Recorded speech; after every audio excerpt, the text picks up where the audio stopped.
She handed over her only $10 bill to buy a limping, half-starved German shepherd no one wanted. Everyone laughed. You wasted your money. But the dog she saved did something no one expected. What he revealed left her in tears and left the entire world stunned. The morning sun hung low over a stretch of dusty fields, painting everything in a golden hue. Emma, a 7-year-old girl in a blue coat too big for her, clutched a wrinkled $10 bill in her small hand. She wasn't sure what she was looking for, maybe apples, maybe just adventure. Then she saw him. Lying near a rusted tractor, half hidden behind a bale of straw, was a German shepherd, filthy, limping, and still. His ribs pressed against his thin coat, one ear torn, eyes distant. But when Emma stepped closer, his gaze met hers. Not with fear, not with anger, just sadness. "Don't bother with that one," an old man called out. "He's no good, just a broken mutt." But Emma didn't look away. Something told her this wasn't just a dog. This was someone waiting to be seen. The old man stepped down from his porch, wiping grease from his hands with a rag. "That dog," he said, nodding toward the German shepherd. "Found him limping down the creek bed 2 nights ago. Probably hit by a car. Ain't worth fixin'. I was gonna put him down tomorrow." Emma's chest tightened. She looked back at the dog. He hadn't moved, but his eyes never left hers. "Can I have him?" she asked softly. The man scoffed. "He ain't worth nothing. You want him? I'll take a 10. Lease covers what I fed him." Emma reached into her pocket and held out her last $10 bill, crumpled, damp from her hand. She didn't flinch. The man raised an eyebrow, then shrugged. "Fine. He's yours." As he walked away, Emma knelt beside the dog. "You're not worthless," she whispered. "Not to me." The shepherd didn't move, but his eyes blinked once, slow, and for the first time, they didn't look so hopeless. Emma found an old wooden wagon leaning against the barn and gently lined it with a burlap sack. "Okay, big guy," she whispered, kneeling beside the shepherd. He didn't resist as she slid her arms beneath him, just let out a low, tired breath as she lifted. With effort, she got him into the wagon. He didn't bark, didn't whine, just lay there, head down, eyes following her every move. The dirt road back home felt longer than usual. Emma tugged the wagon carefully over every bump.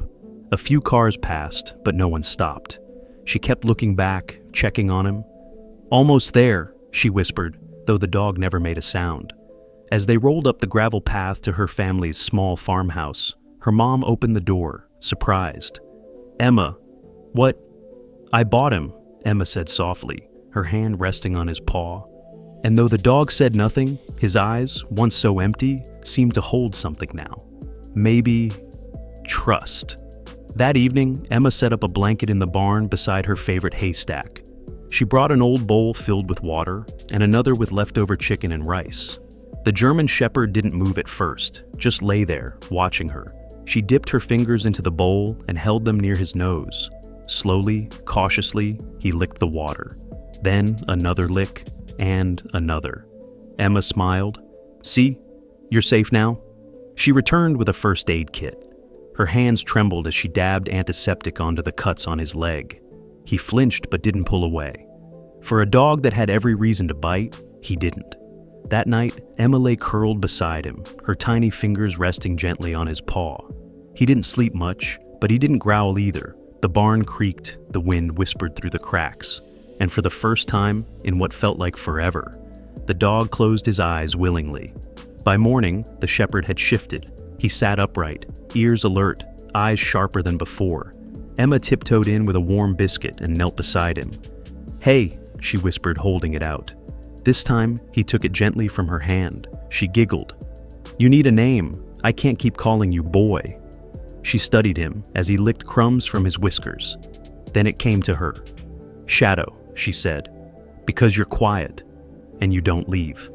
As if he understood, the shepherd wagged his tail, slow, uncertain, but real. Emma gasped and clapped her hands. "You do like it!" Later that day, Shadow stood, shaky but determined, and took 3 careful steps toward her. Emma dropped to her knees, arms open. He nuzzled against her, gently pressing his head into her chest. Her mom watched from the kitchen window, eyes misting over. The broken dog she'd bought for $10, he was beginning to come back to life. A few days later, the farmhouse was fast asleep. Moonlight poured through the windows, casting silver shadows across the yard. Emma lay curled in bed, Shadow resting on a rug beside her, breathing slow and steady. Then, his ears twitched. A distant rustling, a creak of wood. Shadow rose silently, padding to the front door. He growled low and sharp, enough to wake Emma. She blinked sleepily. "Shadow," she whispered, sitting up. He barked, once, sharp and urgent. Emma's mom flicked on the porch light just in time to see dark figures moving near the chicken coop. Shadow bolted out the door, a blur of fur and fury. Screams followed, not Emma's, not her family's, but from the shadows. Emma ran to the porch and gasped as lights flicked on across the field. Shadow had tackled someone, growling, holding him by the arm. Another figure stumbled and ran. He wasn't just recovering, Shadow had just protected his new family. By the time the sheriff arrived, Shadow was still pinning the man to the ground, teeth bared but not biting, holding him firm. Emma stood nearby in her mother's arms, watching wide-eyed as blue and red lights bathed the fields. The intruder was cuffed and hauled into the patrol car. The second man had vanished into the woods. But they found evidence: tools, gloves, zip ties. Not just thieves, something worse. "Your dog stopped something real bad tonight," the sheriff said, nodding toward Shadow. Shadow returned to Emma's side, limping but proud. He didn't need a command. He knew she was his to guard. That night, as the family gathered around the fireplace, Shadow lay at Emma's feet.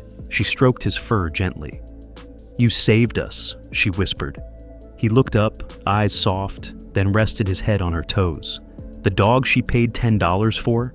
He had just proven his worth was beyond measure. The next morning, the sheriff returned, not with questions, but with answers. He knelt beside Shadow, gently examining his ear where an old scar hid something metal. A chip. He scanned it with a handheld reader, and the device beeped. Then his eyes widened. This dog was military. Shadow's real name had been Max. He was part of a K-9 tactical unit overseas, trained to detect threats, protect personnel, even recognize danger before it struck.